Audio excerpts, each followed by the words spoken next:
ఏ ఉద్యోగము రాకపోయే, ఎంత చదువుకున్న ఏ ఉద్యోగము రాకపోయే, ఏజువారు అయిపోతుంది బ్రతుకు భారమైపోతుంది, ఏజువారు అయిపోతుంది బ్రతుకు భారమైపోతుంది.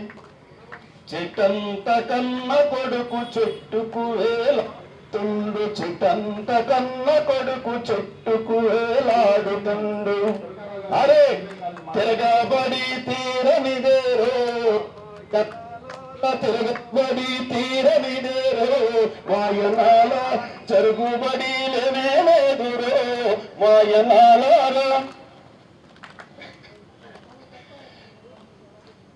అందువల్ల తిరగబడి తీరకపోతే ఈ రాష్ట్రంలో ఎవరికి జరుగుబడి లేనటువంటి పరిస్థితులు DBFI DSC కోసం చేస్తున్నాం.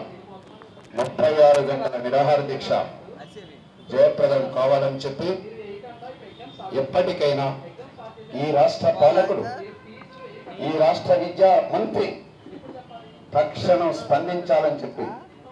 అరే నువ్వు రేపంటే అర్థం ఏంటని అడుగుతున్నా, రేపంటే అర్థం ఏంటని అడుగుతున్నా.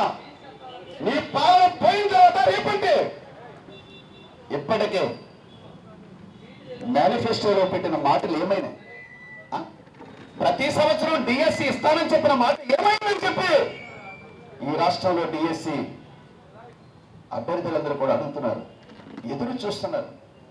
ఎప్పుడైనా DSC పడుతుందేమని చెప్పి పుస్తకాలతోటి జీవనం సాగిస్తున్నటువంటి పరిస్థితి ఉంది. అయినా 5 ఏళ్లకు DSC రాకపోయే, వయసు ఏజ్ భారీ అయిపోయి అర్హతలు కోల్పోతున్నారని చెప్పి వాళ్ళు బాధపడుతున్నటువంటి పరిస్థితులు ఉన్నాయి. వాళ్ళకి ఏమైనా రక్షణ కల్పిస్తావా అని చెప్పి అడుగుతా ఉన్నా. అక్కడేమో నిబంధనలు పాటిస్తావు, అక్కడేమో నిబంధనలు పాటిస్తావు, నువ్వు చేయాల్సినటువంటి DSC మాత్రం ప్రకటించావు. ఇది న్యాయమని చెప్పి వీళ్ళ ప్రకటించారు.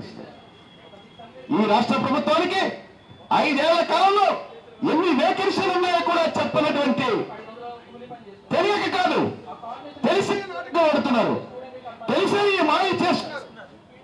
జగన్మోహన్ రెడ్డి పాదయాత్ర నాడు 23,000 వేకెన్సీలు ఖాళీగా ఉన్నాయని చెప్పి అప్పుడే ఆయన లెక్క చెప్పి 23,000 DSC ఖాళీ ఉంటే ఈ చంద్రబాబు నాయుడు ఏం చేస్తుందని చెప్పి రోడ్డు మీద ఉతికి ఆరేసినటువంటి జగన్మోహన్ రెడ్డి అప్పుడు 23,000 అయితే, అప్పుడు 23,000 అయితే ఈ 6 ఏళ్ల కాలంలో ఎన్ని వేల వేకెన్సీలు జమ అయ్యాయో చెప్పాల్సిన అవసరం ఉంది. ఉమ్మడి ఆంధ్రప్రదేశ్ లో టీచర్ పోస్టులన్నీ, ఇప్పుడు అమలులో ఉన్నటువంటి టీచర్ పోస్టులన్నీ చెప్పాలా. నువ్వు మినిమం టైం స్కేల్ తో వేసాము, కాంట్రాక్ట్ బదులు వేసి వీళ్ళందరినీ లెక్క కట్టేసి వీళ్ళందరూ టీచర్లు అంటే నువ్వు వాళ్ళకి రెగ్యులర్ స్కేల్ అనేది ఇచ్చి రెగ్యులర్ ఉపాధ్యాయులని చెప్పు, లేకుంటే వాళ్ళు సపోర్టింగ్ ఉపాధ్యాయులు లెక్క కట్టు. ఆ ఖాళీ పోస్టులను లెక్క కట్టాల్సిన అవసరం ఉంది. ఏ దేనికోసం, ఏ అవసరం కోసం ఎన్ని పోస్టులు రద్దు చేసామో చెప్పాల్సిన అవసరం ఉంది. ఏమైపోయినాయి? కేంద్ర ప్రభుత్వం పార్లమెంట్ లో ఆంధ్రప్రదేశ్ విద్యాశాఖ నుంచి సమాచారం తీసుకుని గత సంవత్సరం 50,577 పోస్టులు ఖాళీగా ఉన్నాయని చెప్పిందనంటే, ఈ సంవత్సరం ఆంధ్రప్రదేశ్ లో 50,000 పైబడి పోస్టులు ఖాళీగా ఉన్నటువంటి PAB సమావేశానికి ప్రాజెక్ట్ అడ్వైజరీ బోర్డు సమావేశం చెప్పాలంటే ఇది రికార్డు కాదని చెప్పి ప్రశ్నిస్తా ఉన్నాం. ఇది ఏ రికార్డు ఆధారంగా ఈ లెక్కలు చెప్పాలని చెప్పి ప్రశ్నిస్తా ఉన్నాం. మరి ఇక్కడ DSC దగ్గరికి వచ్చేటప్పటికి ఉపాధ్యాయుల పోస్టులు ఎన్నున్నాయి, ఖాళీలు ఉన్నాయని 18,620 లెక్క చెబుతున్నాం. మళ్ళా మా కౌన్సిల్లో 717 పోస్టులు ఖాళీగా ఉన్న లెక్క చెబుతున్నాం. అరే ఏ లెక్క కరెక్టు ఈ విద్యాశాఖ మంత్రి అని అడుగుతున్నా. ఏ లెక్క కరెక్టు విద్యాశాఖ అధికారులు కూడా వాళ్ళు వాస్తవాలు చెప్పకుండా కౌన్సిల్లో రికార్డుల కోసం ఇలాంటి తప్పుడు లెక్కలతో వ్యవహారం చేసినటువంటి పరిస్థితి ఉంది. అందువల్ల నువ్వు చెప్పిన లెక్కల ప్రకారమే, మా లెక్కల ప్రకారమే 50,000 సుమారు ఖాళీగా ఉంటే, అరే 5 ఏళ్ళకే 5,000, 5 ఏళ్ళకే 5,000, 6 ఏళ్ళకే 5,000, 6 ఏళ్ళకే 6,000. ఏంటి లెక్కలు? నువ్వు రాజకీయ అవసరాల కోసం 60 సంవత్సరాల్ని 62 ఏళ్ళకి పెంచేశాం. ఇక్కడ కూడా నిరుద్యోగం తీవ్రంగా నష్టపోయినటువంటి పరిస్థితి ఉంది.